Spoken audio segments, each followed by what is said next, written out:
Hola, buenos días. Bienvenidos al curso online de español. Me llamo Carlos Izquierdo Tobías y soy exprofesor visitante de Jamia Millia Islamia en Nueva Delhi. Ahora nos encontramos en el módulo 26 del paper Cultura y Civilización Española, en el que vamos a hablar del arte gótico. El arte gótico supone la continuación histórica del arte románico y corresponde con el periodo histórico denominado Baja Edad Media desde el siglo XII y el siglo XV y XVI. Esta etapa se caracteriza por una mayor expansión y plenitud económica, seguida de una importante crisis en el siglo XIV. Frente al ambiente rural de la etapa románica, en la Baja Edad Media encontramos un progresivo desarrollo de la cultura urbana, acompañado de un desarrollo cada vez mayor de la burguesía. En esta etapa adquieren gran importancia las universidades, muchas de las cuales habían comenzado su andadura al final de la etapa anterior, así como las órdenes religiosas franciscanas y dominicas. Al mismo tiempo, durante la Baja Edad Media, se produce uno de los mayores descensos de población de toda la historia de Occidente, con la aparición de la pandemia de la peste negra que estuvo activa en Europa entre 1346 y 1361 y que se calcula mató a la mitad de la población del viejo continente. Acompañando a esta crisis demográfica tan brutal, tuvo lugar la Guerra de los Cien Años entre 1337 y 1453, que mantuvo enfrentadas a las dos grandes naciones de Europa en aquel momento, la incipiente Inglaterra, gobernada por una familia de origen normando, y Francia. Unido a este clima de inestabilidad, encontramos enfrentamientos religiosos. El cisma de Occidente tuvo dividida a la Iglesia en dos y hasta tres papas entre el periodo de 1378 y 1417, tensiones entre señores feudales y campesinos, revueltas, etc. Así pues, entre un periodo de gran plenitud económica y material y un periodo de oscuridad e inestabilidad, el arte gótico se expande por toda Europa y evoluciona hasta la llegada del Renacimiento. El arte gótico tiene sus comienzos en el norte de Francia y se expande gradualmente por todo el occidente cristiano. Según los países y las regiones, se desarrolla en momentos cronológicos diversos, con variantes regionales de mucha importancia. En Francia es donde el estilo se ajusta más al formato clásico, mientras que en Italia se dan formas más cercanas a la tradición grecolatina. También tiene peculiaridades regionales en otras zonas, en Inglaterra, Alemania y, por supuesto, en España. La gran diferencia entre el románico y el gótico, al menos si consideramos la arquitectura, tiene que ver con las dimensiones de las construcciones y su tratamiento del espacio de la luz. Frente a las iglesias rurales propias del románico, pequeñas y oscuras, en esta etapa encontramos verdaderos prodigios de luz y piedra que se elevan varias decenas de metros sobre el suelo, llenando de asombro a los fieles que acuden a ellas. Otra gran diferencia con el románico es la progresiva independización de las artes plásticas respecto al medio arquitectónico que había sido su soporte en la época anterior. Dicho esto, entre el románico y el gótico también hay numerosos elementos de continuidad, como lo es el hecho de que el arte sea fundamentalmente religioso. También es la concepción intemporal de la obra artística, dado el espacio de tiempo empleado en las construcciones, que suele exceder los 100 años. El gótico hace su aparición en Francia en la segunda mitad del siglo XII. Se suele afirmar que la basílica de la abadía de Saint-Denis, construida en 1140 por el abad Suger, importante figura de aquel periodo. Esta construcción alberga hasta hoy muchas de las tumbas de los reyes de Francia y su exquisitez técnica fue tal que en pocas décadas el estilo se expandió por toda Francia. A este movimiento se viene a unir una corriente purista que propugna un estilo sin ornamentación y con predominio de la luz, y que estuvo apoyado por la orden importante del Cister. Fundada a comienzos del siglo, con el importante impulso de Bernardo de Claraval, se expandió hasta llegar a ser una de las más importantes de Europa en los siglos XII y XIII. Su visión de la religión era muy pietista y consideraba que las manifestaciones religiosas debían favorecer esta actitud. Por eso sus monasterios, que fueron muchos, utilizaron el arte gótico. Vamos a hablar ahora sobre la arquitectura gótica. El cambio más evidente y notorio entre el románico y el gótico lo constituye el cambio en el elemento de base. El arco de medio punto es sustituido por el arco apuntado, también llamado arco ojival.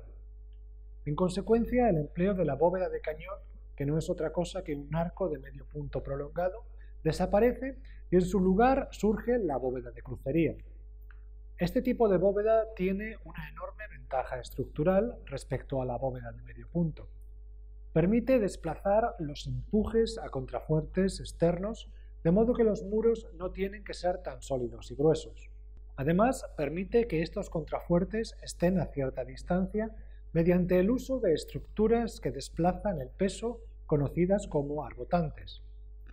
La consecuencia más evidente de este cambio es que las catedrales y monasterios góticos pueden alcanzar mucha mayor elevación y también mayor amplitud en el interior, ya que no es necesario tanto soporte en forma de pilares. Así pues, la construcción gótica deja espacios en los muros para que estos se llenen de vanos por los que pueda entrar la luz. De hecho, la luz es el gran elemento novedoso del gótico. Tanto es así que los edificios religiosos se convierten en una verdadera experiencia transformadora para los fieles. El humanismo incipiente liberaba al hombre de las oscuras tinieblas y le invitaba a la luz, y este planteamiento se manifestaba arquitectónicamente a través de espacios abiertos en los muros de las catedrales, así como elevaciones impensables en los siglos anteriores. Hablamos de una luz transfigurada y coloreada a través del uso del color.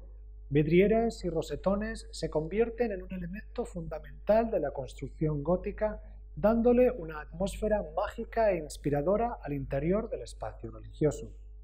En definitiva, las importantes innovaciones y mejoras técnicas arquitectónicas se ponen al servicio de una concepción de la religión y del individuo que buscan desmaterializar los elementos sólidos de la construcción y crear sensaciones de elevación, magnificencia, suspenso de la realidad y asombro.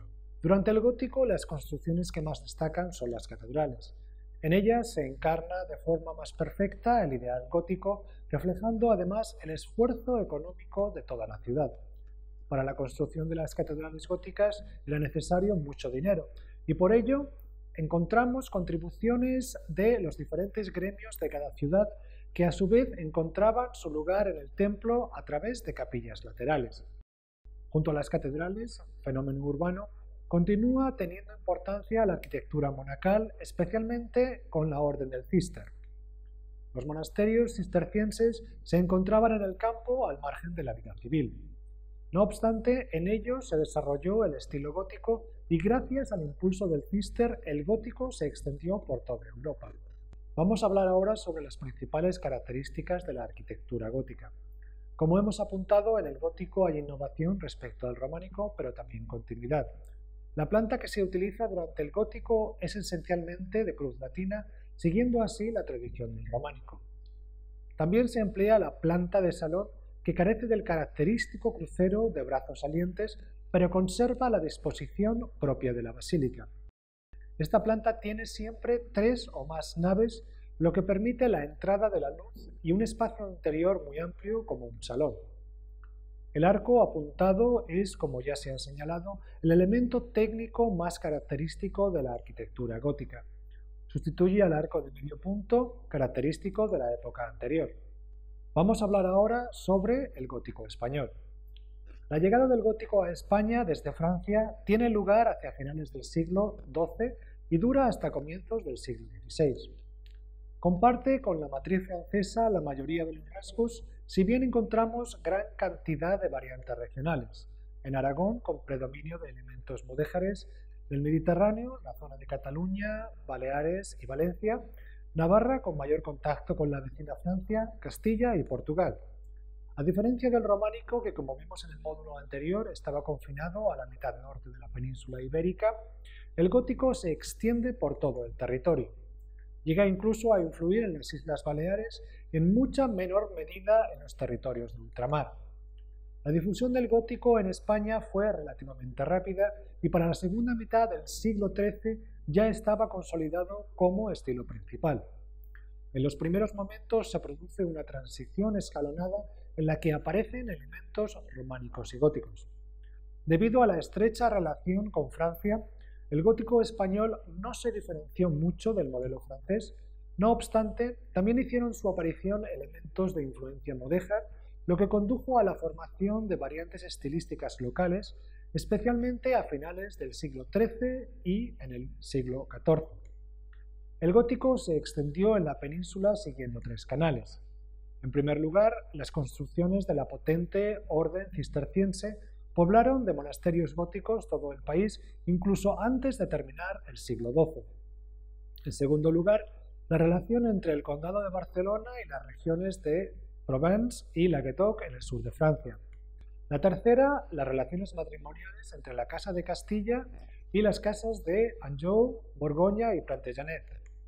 El desarrollo de la arquitectura en España durante el gótico refleja las diferentes circunstancias históricas propias del proceso de expansión al sur conocido como Reconquista. A modo de ejemplo podemos ver cómo en la zona sur de España el desarrollo del gótico se adoptó algo tardíamente, mientras que en la zona de Cataluña predominó la construcción civil debido a la bonanza económica de la región. Con los reyes católicos, finales del siglo XV, se consolida un estilo ya propiamente español en el que se aúna el gótico tardío, las influencias mudéjares y algunos motivos del incipiente Renacimiento. El gótico alcanza su plenitud en Castilla durante el siglo XIII, cuando se construyen algunas de las catedrales góticas más importantes. Se evidencia la influencia francesa en las catedrales de León, Burgos y Toledo. La catedral de Burgos se comenzó en el 1221 bajo el reinado de Fernando III y fue reformada a finales del siglo XV y durante el XVI. El diseño de la fachada principal está relacionada con el más puro estilo gótico francés, con paralelismos muy claros con las catedrales francesas de París, Reims o Bourges. Las agujas de la fachada son el elemento más reconocible de la catedral, que consta de tres cuerpos rematados por dos torres laterales de planta cuadrada. En el exterior son sobresalientes también las portadas del sarmental y la coronería góticas del siglo XIII y la portada de la pellejería con influencias renacentistas platerescas del siglo XVI. El templo tiene unas dimensiones de 84 por 59 metros divididas en tres naves. La central, obviamente la más elevada, tiene 11 metros de ancho y 25 de alto. La planta es de cruz latina y consta de varias capillas laterales y otras dependencias ajenas, muchas de ellas correspondientes a etapas posteriores al gótico. Como curiosidad histórica, en el crucero, justo debajo del cimborrio, se encuentran los restos de Rodrigo Díaz de Vivar y su mujer. Fueron trasladados en 1921 desde el monasterio de San Pedro de Cardeña.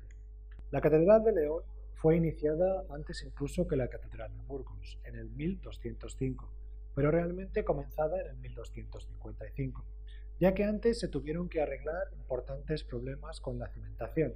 Fue gracias al apoyo del rey Alfonso X el Sabio.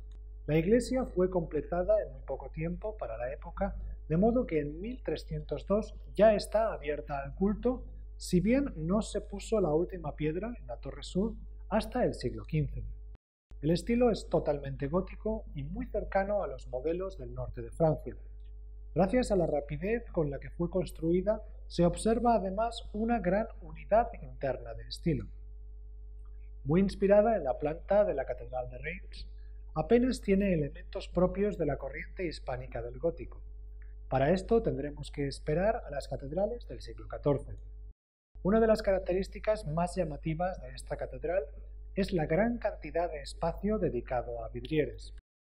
Gracias a los avances técnicos del gótico, la estructura pétrea de los muros se reduce mucho, dejando mucho terreno a los juegos de luz propios de la imaginería gótica. A pesar de las muchas similitudes con Reims, la Catedral de León es ligeramente menor. Sus dimensiones son 90 metros de longitud, 30 de altura y 29 de anchura. La planta de cruz latina se divide en 3 naves en la entrada y 5 naves en el altar mayor. La cabecera de mayor tamaño que lo común, lo cual resta profundidad pero permite albergar un mayor número de peregrinos y fieles. Las naves de la Catedral de León se cubren con bóveda de crucería cuatripartita en tramos rectangulares. En sus muros presenta 125 ventanales con 1.800 metros cuadrados de vidrieras policromadas.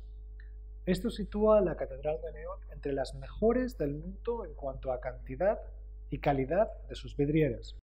Entre todas ellas destaca sin duda el gran rosetón central situado en el pórtico. Vamos a hablar ahora sobre la Catedral de Toledo.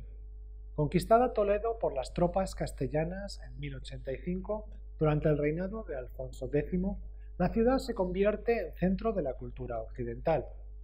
En ella tiene lugar un importante proceso de vertido de la cultura clásica que se conoce con el sobrenombre de la Escuela de Traductores de Toledo. Fue durante el reinado de este rey cuando se comenzó la construcción de la Catedral de Toledo en el año 1226. Fue durante el reinado de Fernando III el Santo cuando se inició la construcción de la catedral con la ceremonia oficial en 1227, si bien las obras habían comenzado ya en el 1226. Las últimas aportaciones tuvieron lugar en el año 1493, que fue cuando se cerraron las bóvedas de la nave central.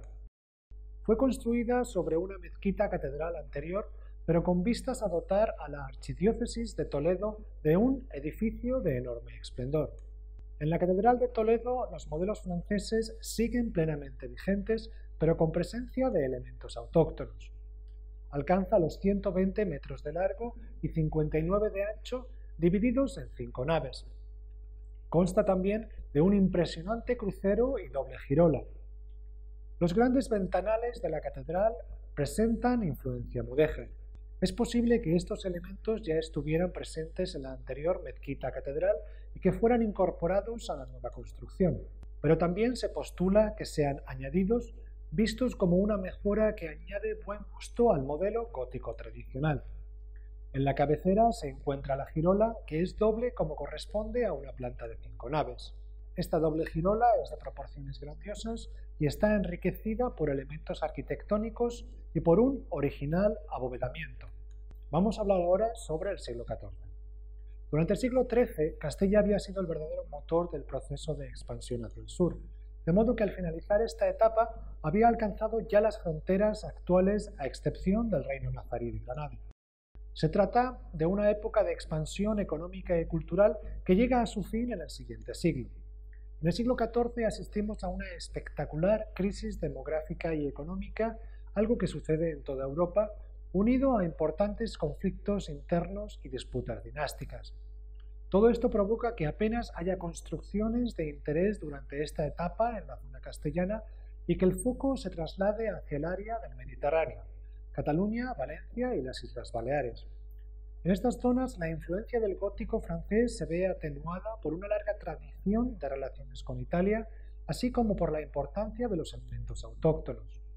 Se trata de construcciones sombrías, con exteriores de gran simplicidad, lo que otorga gran solemnidad a los templos. Predomina la planta de salón, con las naves todas a la misma altura. Hay escasa decoración escultórica y nula presencia de elementos mudéjares. Destacan de esta etapa la Catedral de Barcelona, la Catedral de Gerona y la de Palma de Mallorca. La Catedral de Barcelona se construyó durante los siglos XIII al XV sobre la anterior catedral de estilo románico, que a su vez estaba construida sobre una iglesia visigoda. Fue consagrada en 1337 y ha sufrido varias restauraciones en época reciente. La catedral mide 90 metros de longitud por 40 de ancho y cuenta con un jardín en el claustro. Las 3 naves están a la misma altura, pero la nave central es el doble de ancho que las 2 laterales. Hay una galería en forma de U que está por encima de las capillas laterales y una girola que da toda la vuelta a la nave central. La Catedral de Barcelona destaca por sus vidrieras, así como por las 17 capillas laterales. Por su parte, la Catedral de Palma de Mallorca constituye un paso más en la singularidad del gótico levantino.